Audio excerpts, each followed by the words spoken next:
ಇವತ್ತಿನ ಸಾರಾಪುರ ಗ್ರಾಮದ ಜೈನ ವಸದಲ್ಲಿ ನಡೆದಿರ್ತಕ್ಕಂಥ ಒಂದು ಧಾರ್ಮಿಕ ಕಾರ್ಯಕ್ರಮದ ವೇದಿಕೆ ಮೇಲೆ ಆಶೀನಾಗಿರ್ತಕ್ಕಂಥ ಯಾವತ್ತು ಮಹಾರಾಜರಿಗೆ ಅನಂತ ಕೋಟಿ ಪ್ರಣಾಮಗಳನ್ನು ಸಲ್ಲಿಸಿ ಈ ಕಾರ್ಯಕ್ರಮದಲ್ಲಿ ಭಾಗವಹಿಸಿರ್ತಕ್ಕಂಥ ಯಾವತ್ತು ಜೈನ ಸಮಾಜದ ಶ್ರಾವಕ ಮತ್ತು ಶ್ರಾವಕರಿಗೆ ಜೈ ಜಿನೇಂದ್ರ.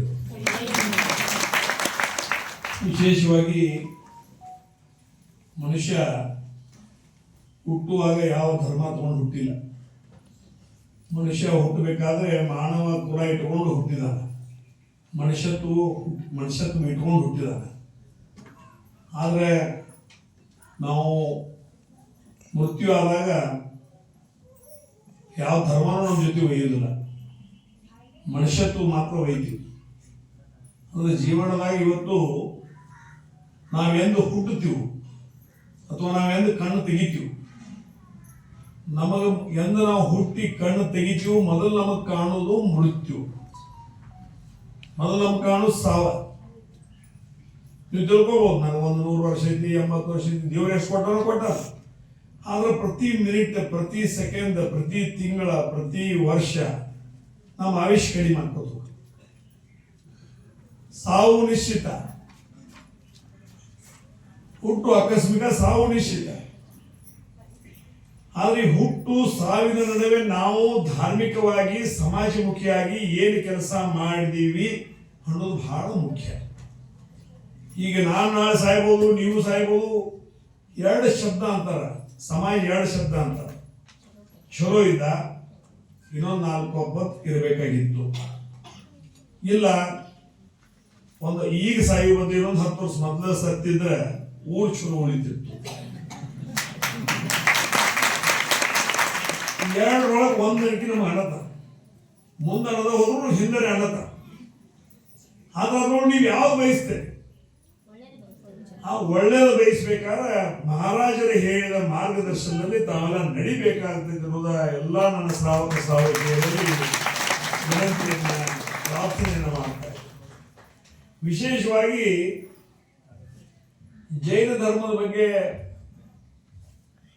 ಬಹಳ ಅಂದ್ರೆ, ಜೈನ ಜನ್ಮಿಷ್ಠರು ಜನ್ಮ ಮಾಡಕ್ಕೆ ಅವರಷ್ಟು ಶಾಣ್ಯರು ಯಾರೂ ಇಲ್ಲ. ಯಾಕಂದ್ರೆ ಇದು ನಾನು ಕಲಿಸಿದವರು ಏನು ಬಾಬುರಾವ್ ಗುರೂಜಿ ಅವರು ಇರ್ಬೋದು, ಶ್ರೀಪಾದಪ್ಪನ ಮುನ್ನೂರವ್ರು ಇರ್ಬೋದು, ಅರಸಪ್ಪನ ಕೆಮ್ಲಾಪುರ ಇರ್ಬೋದು, ಅನೇಕ ಜನ ನಮ್ಮ ಗ್ರಾಮದ ಎಲ್ಲ ಜೈನ ಧರ್ಮದ ಎಲ್ಲ ಹೀರೋ, ಶಾಂತಪ್ಪನ ಇರ್ಬೋದು, ಬಣ್ಣಪ್ಪನ ಇರ್ಬೋದು, ಅನೇಕ ಜನ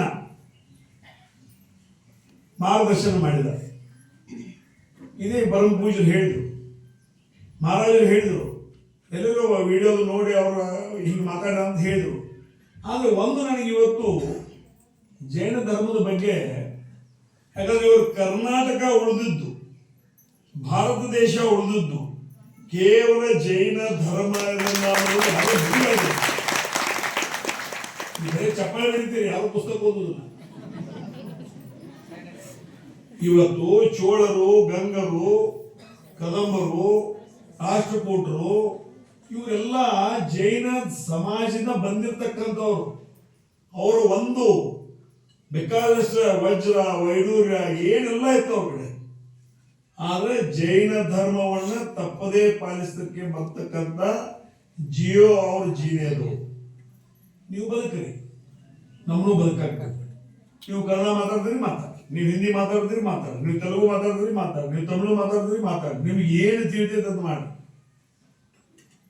ಹಿಂಸೆ ಮಾತ್ರ ನಾವು ಸಹನ ಮಾಡಂಗಿಲ್ಲ, ಹಿಂಸೆ ಮಾತ್ರ ಮಾಡಬಾರ್ದು. ಅವ್ರು ಎಲ್ಲಿ ಮಟ್ಟ ವಿಚಾರ ಮಾಡಿದ್ರು ಅಂದ್ರ, ನೀವು ಇವತ್ತು ತಿಳ್ಕೊಂಡಿರ್ಬೋದು, ಹಿಂಸಾ ಏನಾದರೂ ಒಂದು ಪ್ರಾಣಿ ಹತ್ಯೆ ಮಾಡಿದ್ರ, ಮನುಷ್ಯ ಹತ್ಯೆ ಮಾಡಿದ್ರೆ ಹಿಂಸೆ. ಅದಲ್ಲ, ಮನುಷ್ಯನಾಗ ಸುದಕ್ಕೆ ಹಿಂಸೆ ಬಗ್ಗೆ ವಿಚಾರ ಬರಬಾರದು. ಮನುಷ್ಯನಾಗ ಸುದಕ್ಕೆ ಹಿಂಸೆ ವಿಚಾರ ಬರಬಾರದು. ಮನುಷ್ಯನಾಗ ಸುದಕ್ಕೆ ಹಿಂಸೆ ವಿಚಾರ ಬರಬಾರದು. ನೀವು ಮನುಷ್ಯನಾಗಿ ಹಿಂಸೆ ವಿಚಾರ ತಂದ್ರೂ ಸಹಿತ ನೀವು ಹಿಂಸಾ ಮಾಡಿದಂಗ. ಯಾಕಂದ್ರೆ ಒಬ್ಬ ಇವತ್ತು ಹಿಂಸಾ ಮಾಡಿದಂಗ, ಮನುಷ್ಯನಾಗಿ ಹಿಂಸೆ ವಿಚಾರ ಬಂದ್ರೆ ನೀವು ಹಿಂಸಾ ಮಾಡಿದಂಗ. ಅದಕ್ಕೆ ದಯಮಾಡಿ ನಾವೆಷ್ಟು ಪ್ರಾಂಚಲವಾಗಿರ್ಬೇಕಂದ್ರೆ, ನನ್ನ ಧರ್ಮವನ್ನ ಪೂಜೆ ಮಾಡಬೇಕು, ಇನ್ನೊಂದು ಧರ್ಮವನ್ನ ಗೌರವಿಸಬೇಕು. ಈ ಒಂದು ವಿಚಾರದಲ್ಲಿ ನೀವು ಮನುಷ್ಯತ್ವ ಇಟ್ಕೊಂಡು ನಾವು ಉಳಿಬೇಕಾಗ್ತದೆ, ಬೆಳಿಬೇಕಾಗ್ತದೆ. ಆದ್ರೆ ಅತಿ ಕ್ಯಾಲ್ಕುಲೇಷನ್, ಅತಿನೂ ಲೆಕ್ಕ ಹಾಕಬಾರ್ದು. ಅತಿ ಲೆಕ್ಕ ಹಾಕುವುದರಿಂದ ಧರ್ಮನೂ ಅಳಿಸಿ ಹೋಗುವ ಪರಿಸ್ಥಿತಿ ಬರ್ತದೆ. ಈ ಉದಾಹರಣೆ ಜೈನ ಧರ್ಮದ ಪರಿಸ್ಥಿತಿ ಇವತ್ತು ಏನೈತಿಪ್ಪ ಅಂದ್ರೆ, ಇವತ್ತು ನಮಗೆ ಹೇಳಕ್ಕೊಮ್ಮೆ ಮನಸ್ಸು ಕಠೋರ ಆಗ್ತೈತಿ. ಆದ್ರೆ ಅನಿವಾರ್ಯ ಐತೆ, ಬಡದು ಎಬ್ಬಿಸ್ಬೇಕಾಗಿತ್ತು. ನಾವು ಧರ್ಮ ಉಳಿಬೇಕಾದ್ರೆ ಪ್ರಪಂಚ ಇವತ್ತು ಜನಸಂಖ್ಯೆ ಇದ್ರೆ ಧರ್ಮ. ಆದ್ರೆ ಇವತ್ತು ದಿವಸ ನಮ್ಮ ಜೈನ ಧರ್ಮದ ಬಾಂಧವರಲ್ಲಿ ಸಂತಾನ, ಗಂಡು ಮತ್ತು ಹೆಣ್ಣಿನ ನಡುವಿನ ಸಂತಾನ 1000ಕ್ಕೆ 758. 1000 ಗಂಡು ಮಕ್ಕಳಿಗೆ 758 ಹೆಣ್ಮಕ್ಳು. ಅಂದ್ರೆ 2,200 ನಮ್ಮ ಧರ್ಮದ, ನಮ್ಮ ಸಮಾಜದ ಹುಡುಗರಿಗೆ ಇವತ್ತು ಹೆಣ್ಣು ಸಿಗ್ತಾ ಇಲ್ಲ. ಅನಿವಾರ್ಯವಾಗಿ ಇವತ್ತು ಬೇರೆ ಬೇರೆ ದಾರಿ ಮುಖಾಂತರ ನಾವು ಅದೇನು ದೀಕ್ಷಾ ಇದನ್ನ ಕುಡಿಸಿ ನಾವೇನೋ ಮಾಡಕತ್ತೀವಿ. ಅದು ನಮ್ಮ ಮನಸ್ಸು ಸಮಾಧಾನ, ನಮ್ಮ ಮನಸ್ಸಿಗೆ ಸಮಾಧಾನ ಮಾಡೋ ಸಲ ದೀಕ್ಷಾ ಅದು ಕುಡಿಸಿ ಇವತ್ತು ನಾವು ಮಾಡ್ಕೊಳಕತ್ತೀವಿ. ಆದ್ರೆ ಜೀನ್ಸ್, ನಮ್ಮ ಶರೀರದಾಗ ಒಂದು ಜೀನ್ಸ್ ಐತಿ, ನಿಮ್ಮಲ್ಲಿ ಐತಿ, ನನ್ನಲ್ಲಿ ಐತಿ, ಎಲ್ಲ ಹುಟ್ಟಿದಂತ ಪ್ರತಿಯೊಂದು ಪ್ರಾಣಿಗಳಲ್ಲಿ ಒಂದು ಜೀನ್ಸ್ ಐತಿ. ನೀವು ಯಾವ ಧರ್ಮದಿಂದ ಯಾವ ಅನಿವಾರ್ಯವಾಗಿ ಬಂದಿರತಕ್ಕಂಥ ಪ್ರಸಂಗವನ್ನ ಅನಿವಾರ್ಯವಾಗಿ ಎದುರಿಸಲಾಗದೆ ಎಲ್ಲಿಂದೋ ತಂದು ಹೆಗೋ ಮಾಡಿ ಒಟ್ಟು ಒಂದು ಜನ್ಮಕ್ಕೆ ಹಚ್ಚಿರ ಸಾಕನ್ನುವಂಥ ಸಂದರ್ಭ ಯಾವುದೋ ಧರ್ಮೀಯರನ್ನು ಇವತ್ತು ಮದುವೆಯಾಗಿ ನೀವು ತಂದ್ರೆ, ಅವರಿಂದ ಹುಟ್ಟುವಂತ ಮಗ ಅಥವಾ ಮಗಳು ಅವರಲ್ಲಿ ಅವರ ಜೀನ್ಸ್ಗಳು ಬರ್ತಾವ. ಜೀನ್ಸ್ ಅವರ ಅಂದ್ರೆ ಈಗ ಅವ್ರಪ್ಪ ಹಂಗ ಇದ್ದ, ಮಗನೂ ಹಂಗ ಅದ ಅಂತ ನಾವು ಮಾತಾಡ್ತಿರ್ತೀವಿ, ಎಲ್ಲರೂ ಹೇಳಕ್ ಹೋಗ್ತಾರೆ. ಹಂಗ ಈ ಜೀನ್ಸ್ ಬದಲಾಗೋದಿಲ್ಲ. ದಯಮಾಡಿ ತಲೆಗೆ ಇಟ್ಕೊಳ್ರಿ, ಜೀನ್ಸ್ ಬದಲಾಗೋದಿಲ್ಲ. ನೀವು ಮನಸ್ಸಮಾಧಾನಕ್ಕಾಗಿ ಸರ್ಕಾರ ಮನಸ್ಸಮಾಧಾನ ಸಲುವಾಗಿ ದೀಕ್ಷಾ ಕೊಟ್ಟು ನಾವು ಮದುವೆ ಮಾಡಿದಂತ ನಿಮ್ಮ ಮನಸ್ಸಮಾಧಾನ ಆಗ್ತದೆ. ಆದ್ರೆ ನಾಳೆ ಆ ಧರ್ಮ ಉಳಿದು ಬೆಳಿಬೇಕಾದ್ರೆ, ಆ ಧರ್ಮಕ್ಕೆ ಮಾರ್ಗದರ್ಶನ ಆಚಾರ ವಿಚಾರ ಮಾಡಬೇಕಾದ್ರೆ ಆ ಹುಟ್ಟಿದಂತ ಹುಡುಗಿಯಲ್ಲಿಯೋ ಅಥವಾ ಹುಡುಗನಲ್ಲಿಯೋ ಆ ಜೈನ ಧರ್ಮದ ಜೀನ್ಸ್ಗಳು ಇರುವುದಿಲ್ಲ. ಅದನ್ನ ಜೈನ ಧರ್ಮದ ಜೀನ್ಸ್ಗಳು ಅಲ್ಲಿ ಇಲ್ಲ ಅಂತಂದ್ರೆ ಇವತ್ತು ಧರ್ಮದ ಬಗ್ಗೆ ಗೌರವ ಅವರಲ್ಲಿ ಇರೋದಿಲ್ಲ. ಅದು ದಯಮಾಡಿ ಹೆಣ್ಣು ಮತ್ತು ಗಂಡಿನ ಅನುಪಾತವನ್ನ ಸರಿ ಮಾಡುವಂತ ಕೆಲಸ ಇಲ್ಲಿ ಬರೀ ನೀವು ಕೂಡಿ ಚಪ್ಪಾಳೆ ಹೊಡೆದ್ರೆ ಆಗೋದಿಲ್ಲ. ಇವತ್ತು ದಿವಸ ಬಹಳ ಕ್ಯಾಲ್ಕುಲೇಷನ್, ಅತಿ ಲೆಕ್ಕಾಚಾರ, ಬಹಳ ಲೆಕ್ಕಾಚಾರ ಹಾಕೋದ್ರ ಮುಖಾಂತರ ಧರ್ಮ ಏನ್ ಮಾಡ್ಕೋತೀವಿ ನಾವು. ಅತಿ ಲೆಕ್ಕ ಹಾಕೋದು ಹೋದ್ವಿ ಅಂದ್ರೆ ಧರ್ಮನ ಇದಾಗ್ತೈತಿ. ಮತ್ತೆ ಇವತ್ತು ನಾನು ಸಹಿತ ಲೋಕಸಭಾ ಸದಸ್ಯನಾಗಿದ್ದಾಗ ನಾನು ಎಲ್ಲಾ ಊರುಗಳಿಗೆ ಹೋಗ್ತೀನಿ. ಪಂಡಿತರ ಕೊರತೆ ಬಹಳ ಐತಿ. ಸಿದ್ದು ಪಂಡಿತರ ಸೀಟ್ ಆಗ್ಬೋದು, ಪಂಡಿತರ ಕೊರತೆ ಬಹಳ ಐತಿ. ಅವಾಗ ಯಡಿಯೂರಪ್ಪನವರು ಜೋಡಿ ಹೋಗಿ ನಾ ಜಗಳ ಆಡಿ, ಏನು ನಮ್ಮ ಕರ್ನಾಟಕ ರಾಜ್ಯದಲ್ಲಿ 6 ಲಕ್ಷ 5ರಿಂದ 6 ಲಕ್ಷ ಏನು ಜನಸಂಖ್ಯೆ ಇದೆ, ಅದರೊಳಗೆ 3.5 ಲಕ್ಷ ನನ್ನ ಚಿಕ್ಕೋಡಿ ಲೋಕಸಭಾ ಕ್ಷೇತ್ರದಲ್ಲಿ ಐತೆ ಅನ್ನೋದನ್ನ ಯಡಿಯೂರಪ್ಪನವರಿಗೆ ಮನವಿ ಮಾಡ್ಕೊಳ್ತೀನಿ. ಅದಕ್ಕೆ ಯಡಿಯೂರಪ್ಪನವ್ರಿಗೆ ಏನು ಹೇಳಿ, ನನಗೆ 1 ಕೋಟಿ ಬೇಕು, 1 ಪೈಸೆ 2 ಪೈಸೆ ಬೇಡ, 1 ಕೋಟಿ. ಇಷ್ಟು ಎದಕ್ಕೆ ಬೇಕಪ್ಪ? ಇಲ್ಲ, ನಮ್ಮಲ್ಲಿ ಜೈನ ಧರ್ಮೀಯರು ಬಹಳ, ನಮ್ಮಲ್ಲಿ ಪಂಡಿತರು ಸಿಗ್ತಾ ಇಲ್ಲ. ಅದಕ್ಕೆ ಜೈನ ಧರ್ಮದ ಸಾಂಸ್ಕೃತಿಕ ಪಂಡಿತ ಪಾಠಶಾಲೆ ಕಟ್ಟುವುದು ಬಹಳ ಅವಶ್ಯದ.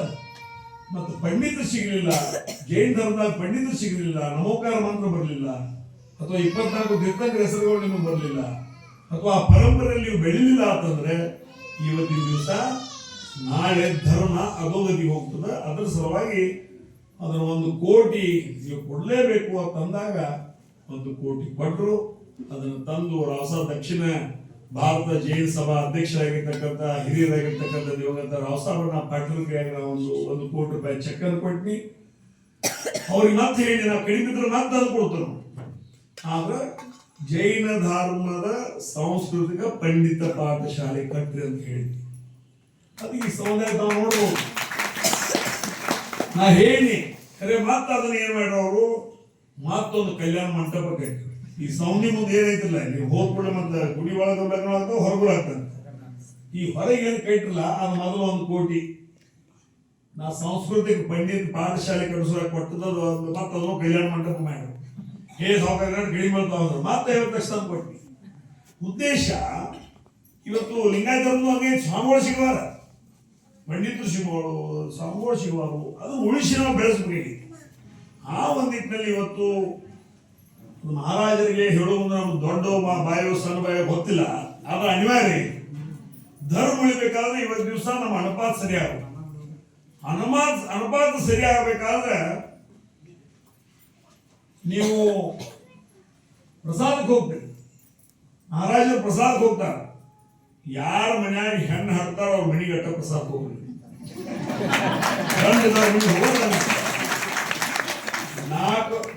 ಒಂದು 10 ವರ್ಷದಾಗ ಅನುಪಾತ ಸರಿಯಾಗ ನೀವು ಸ್ವಚ್ಛ ಹೇಳ್ಬಿಡ್ರೆ ಇಲ್ಲ. ನೀವು ನಗವಾದ ಧರ್ಮ ಉಳಿಬೇಕಾದ್ರೆ ಹಾಕತ್ತ ಏನಿಲ್ಲ ಸಾವುಕಾರ 25 ನಾಳೆ 4 ಹಾಕಿ ಹೋಗೋಣ ಅಂತಂದ್ರೆ ಮತ್ತೆ ನಾನು ಗಬ್ಬರ್. ಧರ್ಮ ಉಳಿಬೇಕು, ನಮ್ಮ ಸಮಾಜ ಉಳಿಬೇಕು, ನಮ್ಮ ಆಚಾರ ವಿಚಾರ ಉಳಿಬೇಕು, ನಮ್ಮ ಅಹಿಂಸಾ ಪದ್ಧತಿ ಉಳಿಬೇಕು. ನಾವು ಉಳಿಸಿ ಬೆಳೆಸಿ ಜಗತ್ತಿಗೆ ನಾವು ಮಾರ್ಗದರ್ಶಕರು ಆಗಬೇಕು ಅಂತಂದ್ರೆ ಅನಿವಾರ್ಯವಾಗಿ ಇದನ್ನು ಮಾತನ್ನ ಹೇಳಬಾರ್ದು. ಅದು ಅನಿವಾರ್ಯವಾಗಿ ಮಹಾರಾಜರಲ್ಲಿ ವಿನಂತಿ ಮಾಡ್ಕೊಳ್ಳೋದು. ನೀವು ಸಮಾಜ ಬಾಂಧವರಿಂದ ಯಾರಿಗೆ ತಕ್ಕೋರಿ, ಹೆಣ್ಣು ಹಡದ ಮಣಿಗಳು ಇರ್ತ, ಹೆಣ್ಣು ಹಡದ ಮಣಿಗಳು ಇರ್ತ, ಯಾರ ಮನೆಯಾಗ ಹೆಣ್ಣು ಹಡ್ತಾರೋ ಅಲ್ಲಿ ಪ್ರಸಾದ ಒಂದು 2-3 ವರ್ಷ ವಿಚಾರ ಮಾಡಿ ತಾನೇ ನೀವು ಮತ್ತೊಮ್ಮೆ ಬಂದಾಗ ಅವು ಯಾವ ಹೆಣ್ಮಕ್ಳು ಇಲ್ಲದ ಮನೆಗಳು ಇರ್ತಾವ ಅವು ಹೆಣ್ಮಕ್ಳಿಂದ ಭರ್ತಿ. ಹೆಣ್ಮಕ್ಳಿಂದ ಭರ್ತಿ ಆದ್ರೆ ನಮ್ಮ ಸಮತೋಲನ ಹೊಂಟಂದ್ರೆ ಪ್ರಪಂಚ ಇವತ್ತು ನಮ್ಮ ಸಮಾಜ ಬೆಳಿತೈತಿ. ಸಮಾಜ ಬೆಳೆದ್ರೆ ಧರ್ಮ ಉಳಿತೈತಿ, ಧರ್ಮ ಉಳಿದ್ರೆ ಅಹಿಂಸೆ ಉಳಿತೈತಿ. ಇದು ನನ್ನ ಸಲುವಾಗಿ ಹೇಳಾಕತ್ತಿಲ್ಲ, ಧರ್ಮದ ಸಲುವಾಗಿ ಹೇಳಾಕ. ಆ ಒಂದು ನಿಟ್ಟಿನಲ್ಲಿ ಮಹಾರಾಜರು ಧಾರ್ಮಿಕ ಪ್ರವಚನ ಜೊತೆಗೆ ಇದು ನಿಮ್ಮ ಕರ್ತವ್ಯ, ಶ್ರಾವಕರಾಗಿ ಧರ್ಮ ಉಳಿಸೋದು ನಿಮ್ಮ ಕರ್ತವ್ಯ, ನೀವು ಅನುಪಾತ ಸರಿ ಮಾಡಲೇಬೇಕು ಅನ್ನುವಂಥ ಒತ್ತಾಯವನ್ನ ಮಹಾರಾಜರು ಎಲ್ಲ ಶ್ರಾವಕರಿಗೆ ಹೇಳಿರುವಂಥ ಮಾತನ್ನು ಹೇಳಿ ಹಿಂದಿನ ಸಲ ಇಲ್ಲಿ ಒಬ್ರು 50 ಲಕ್ಷ ರೂಪಾಯಿ ನಾವು ಬಸ್ತಿಗೆ ಕೊಡ್ತೀವಿ ಅಂತ. ಅದು ಮಹಾರಾಜರ ಅದು ಪ್ರೀತಿನೇ ಕೊಡುವಂತದ್ದು ಇದ್ರಿಕ್ಕಿಲ್ಲ. ಆ 50 ಲಕ್ಷ ರೂಪಾಯಿ ಪ್ರೀತಿ ದುಡ್ಡನ್ನು ಅದು ನಮ್ಮ ಜೈನ ಸಾಲಾಪುರ ಅಥವಾ ಬಾಗೇವಾಡಿ ಜೈನ ಸಮಾಜವನ್ನ ಖರೀದಿ ಮಾಡುವಂತ ವಿಚಾರ ಕೊಡುವಂತ ಒಂದು ಪದ್ಧತಿ. ಬಹುಶಃ ಈ ನಿಮ್ಮನ್ನ 4 ಮಾತು ಮಾತನಾಡ್ಬೇಕಾದ್ರೆ ನನಗೆ ಮೊದಲ ಮಾತು ಕಲಿಸಿದವರು ಜಿನಗೌಡ ಪಾಟೀಲ್, ದಿವಂಗತ ಜಿನಗೌಡ ಪಾಟೀಲ್. ಅವರು ಹನುಮಂತರಾವ್ ಕುಲಕರ್ಣಿ ಅವರಿಬ್ರು. ಮತ್ತು ಮಹಾರಾಜರು ತಮ್ಮ ಇದಕ್ಕೆ ಹೇಳ್ತೀನಿ 1977ರಲ್ಲಿ ಇದೇ ರಮೇಶ್ ವಿಶ್ವನಾಥ್ ಕತ್ತಿ ಮೊದಲ ತನ್ನ ಭಾಷಣವನ್ನು ಮಾಡಿದ್ದು ಇದು ಸಾಲಾಪುರ ಕನ್ನಡ ಗಂಡು ಮಕ್ಕಳ ಹೆಣ್ಣುಮಕ್ಕಳ ಶಾಲೆ 1977 ನಾ ಮೊದಲನೇ ಭಾಷಣ ಮಾಡಿದ್ದು. ಅದೇನು ಸಾಲಾಪುರದ ನೆಲದ ಗುಣ ಆಯ್ತು ನನಗೆ ಗೊತ್ತಿಲ್ಲ, ಏನು ಭಾಷಣ ಮಾಡಕ್ಕೆ ಚಾಲೋ ಮಾಡಿ ಜಿನಗೌಡರು ಮತ್ತು ಹನುಮಂತ ಕುಲಕರ್ಣಿ ಅವ್ರು ಏನ್ ಮಾಡಕ್ ಹೇಳು ಇವತ್ತಿನ ತನಕ ನಾನು ಭಾಷಣ ನಿಂತಿಲ್ಲ. ಉದ್ದೇಶ ಇದರಲ್ಲಿ ಈ ಕತ್ತಿ ಮಣಿತನದ ಕಂಡ ಮಾವು ಏನಿದ್ದಾಗ ಎಲ್ಲರದು ಜೈನ ಧರ್ಮೀಯರ ಪಾದ ಐತೆ ಅನ್ನೋ ಮಾತ್ರ ಬಹಳ ಹೆಮ್ಮೆಯಿಂದ ರೆಡಿ ಮಾಡಿ ವೇಳೆ ಅಭಾವ ಇರೋದ್ರಿಂದ ಇನ್ನೂ 1-2 ಕಾರ್ಯಕ್ರಮ ಇರೋದ್ರಿಂದ ಇವತ್ತಿಗೆ ಪ್ರೀತಿಯಿಂದ ಕೊಟ್ಟಿರ್ತಕ್ಕಂಥ ನಿಮ್ಮ ಮನೆಯ ಸುಪುತ್ರನಾಗಿರ್ತಕ್ಕಂಥ ನಿಮ್ಮ ದೊಡ್ಡ ಸಾಹುಕಾರನ ಮಗನಾಗಿರ್ತಕ್ಕಂಥ ಈ ಭಾಗದ ಜನಪ್ರಿಯ ಶಾಸಕನಾಗಿರ್ತಕ್ಕಂಥ ನಿಮ್ಮ ಮನೆಯ ಮಗನಾಗಿರ್ತಕ್ಕಂಥ ನಿಖಿಲ್ ಕತ್ತಿ ಮಂಜೂರು ಮಾಡಿರ್ತಕ್ಕಂಥ 40 ಲಕ್ಷ ರೂಪಾಯಿಗಳ 1000 ಕಾಪಿಯನ್ನು ಕೊಟ್ಟಿದ್ದೇನೆ. ಅವ್ರು ಹೇಳಿದ್ರು 111 ಫೂಟು ಉದ್ದು ಅದು ಏನು ಹೇಳಿದ್ರು ಸಮಾಜ ಹೆಂಗೆ ಹೇಳ್ತದ ಹಂಗನ್ನು ಪರಿಪೂರ್ಣ ಮಾಡಿಕೊಡುವಂತ ಜವಾಬ್ದಾರಿ ಈ ಒಂದು ದಿವಸ ನಮ್ಮದು ಅನ್ನುವಂಥ ಮಾತನ್ನ ಹೇಳ್ತಾ ಸಮಾಜವು ಸಹಿತ ಈ ಒಂದು ದಿವಸ ಅದಕ್ಕೆ ಕೈ ಜೋಡಿಸ್ಬೇಕು. ಇಲ್ಲಿದ್ದಂಥ ಎಲ್ಲ ಶ್ರಾವಕರಿಗೆ ನಾನು ಹೇಳ್ತಾ ಇದ್ದೀನಿ, ಸಮಾಜ ಹತ್ರ ಇಲ್ಲ ಅಂತಲ್ಲ, ನಾಳೆ ನಮ್ಮ ಮಕ್ಕಳು ಮೊಮ್ಮಕ್ಕಳು ಆ ಬಸ್ತಿಯಾಗ ಏನು ಕಟ್ಟಿದಾರ ಅಥವಾ ನಮ್ಮ ಅಜ್ಜಂದು ಒಂದು ಕಲ್ಲೈತಿ, ನಮ್ಮ ಅಜ್ಜಂದು ಒಂದು ಇಟ್ಟಂಗೈತಿ, ನಮ್ಮ ಅಜ್ಜು ಅದು ಕಟ್ಟಾನ, ದಾನ ಧರ್ಮ ನಮ್ಮ ಅಜ್ಜು ಮಾಡ್ಯಾನ ಹೇಳೋ ಸಲುವಾಗಿ ವರ್ಗಣಿ ಮಾಡ್ತಾರೆ. ಸಮಾಜಕ್ಕೆ ದುಡ್ಡು ಕಡಿದಿಲ್ಲ, ಸಮಾಜಕ್ಕೆ ಸಿಕ್ಕಾಪಟ್ಟೆ ದುಡ್ಡು ಐತಿ. ಆದ್ರೆ ನನ್ನ ಸಮಾಜ ನಂದು ಒಂದು ದುಡ್ಡು ಇರಲಿ ಅನ್ನೋ ಸಲುವಾಗಿ ದಾನ ಧರ್ಮ ಮಾಡ್ಬೇಕು ಹೊರತಾಗಿ ಯಾವ ಉದ್ದೇಶಕ್ಕೂ ಈ ಒಂದು ಸಂದರ್ಭದಲ್ಲಿ ಆಗಿನ ಒಂದು ಹಣ ಕೊಡುವಂತ ಆಮಿಷಕ್ಕೆ ಬೆಲ್ಲದ ಬಾಗೇವಾಡಿ ಜೈನ ಬಾಂಧವರು ಇರ್ಬೋದು, ಸಾರಾಪುರ ಜೈನ ಬಾಂಧವರು ಅಥವಾ ವಿಶೇಷವಾಗಿ ಈ ಒಂದು ಭಾಗದ ಜೈನ ಬಾಂಧವರು ಸಹಿತ ಅವು ದುಡ್ಡು ನಮಗೆ ಬೇಡ ಅನ್ನುವಂಥ ನಿರ್ಣಯ ಮಾಡೋದ್ರ ಮುಖಾಂತರ ನಮ್ಗೆ ನಾವು ಅರ್ಜಿನ ಪಟ್ಟಿನ ಮಂಜೂರಾಗಿ ಮಾಡ್ತಾರೋ ಪ್ರಶ್ನೆ ಉದ್ಭವ ಆಗಿದ್ದಲ್ಲಿ. ನಾವು ಅರ್ಜಿನ ಕೊಟ್ಟಿಲ್ಲ, ನಾವು ನಮ್ಮ 4 ಸಲ ಹೇಳಿದ್ದೆ, ನಾವು ಇಲ್ಲಿ ಕಟ್ಟಾಗ್ಬೇಕು ನಾನು 4 ಸಲ ಹೇಳಿದ್ದೆ. ನಾವು ಅರ್ಜಿನ ಪಟ್ಟಿನ ಮಂಜೂರು ಮಾಡಿದ್ವಿ. ಹಂಗ ಆ ಒಂದು ವ್ಯವಸ್ಥೆಯನ್ನು ಬಂದಾಗ ಇವತ್ತು ಆ ಒಂದು ದುಡ್ಡಿಂದ ಆ ಒಂದು ಚುನಾವಣೆಯಲ್ಲಿ ನಮ್ಮಲ್ಲಿ ಅದು ವಿಶೇಷವಾಗಿ ಹುಕ್ಕಿ ಇರ್ತಬೇಕಾದ್ರೆ ಇವತ್ತು ಧರ್ಮದಿಂದ ನಮ್ಮನ್ನು ನಾವು ಭಾಗ ಮಾಡ್ಕೊಂಡಿಲ್ಲ. ನಾವು ಯಾವ ವರ್ಗ ವರ್ಣ ಜಾತಿ ಮತ ಪಂಥ ಮೇಲು ಕೀಳು ಮಳೆ ಮೈಲಿಗೆ ಯಾವುದು ಮಾಡ್ಕೊಂಡಿಲ್ಲ. ಇಲ್ಲೇ ಹುಟ್ಟಿದೀವಿ, ಇಲ್ಲೇ ಸಾಯವರು, ನಾ ಹೆಂಗಂದ್ರೆ ಹಂಗೆ ನೀವು ಇರಬೇಕು, ನೀವು ಹೆಂಗಂದ್ರೆ ಹಂಗೆ ನಾನು ಇರಬೇಕು ಅಂತ ಒಂದು ಬಾಂಧವ್ಯದಿಂದ ನಾವು ಎಲ್ಲಾ ಧರ್ಮೀಯರು ಬಂದಿರತಕ್ಕಂಥ ಒಂದು ಸಂದರ್ಭ. ಇವತ್ತು ತಾವು ಮೊನ್ನೆ ನಾನು ಫೋನ್ ಮಾಡಿದಾಗ ನಾನು ದಿಲ್ಲಿಯಲ್ಲಿದ್ದೆ, ನೀನು ಫೋನ್ ಮಾಡಿದ್ರಿ, ಇಲ್ಲ ನಾ 12 ಬರ್ತಾನೆ, ಆದರೂ ಸಹಿತ 1:30ಗೆ ಕಾರ್ಯಕ್ರಮ ಮುಗಿಸ್ಕೊಂಡು ಬರಕ್ಕೆ ತಡ ಆಯಿತು. ಆದರೂ ಸಹಿತ ವಿಶೇಷವಾಗಿ ನಾವೇನು ಈ ಒಂದು ಭಾಗದಲ್ಲಿ ಆಗಬೇಕಾಗಿರ್ತಕ್ಕಂಥ ಧಾರ್ಮಿಕ ಆಚಾರ ವಿಚಾರಗಳನ್ನ ಕಾರ್ಯಕ್ರಮಗಳನ್ನ ಮಾಡುವಂತ ಸಂದರ್ಭದಲ್ಲಿ ಆಗಬೇಕಾಗಿರ್ತಕ್ಕಂಥ ಏನು ಮಾರ್ಗದರ್ಶನ ಮಾಡಿದರೆ ಬರುವಂತ ಒಂದು 2-3 ವರ್ಷದಲ್ಲಿ ಆ ಸಮುದಾಯ ಭವನವನ್ನ ತಮ್ಮ ಇಚ್ಛಾನುಸಾರವಾಗಿ ನಾವೇನು ಮಾರ್ಗದರ್ಶನ ಮಾಡಿದ್ರು ಆ ಒಂದು ಮಾರ್ಗದರ್ಶನದಲ್ಲಿ ಪರಿಪೂರ್ಣ ಮಾಡುವಂತ ಜವಾಬ್ದಾರಿಯನ್ನ ನಾನು ಮತ್ತು ಎಲ್ಲ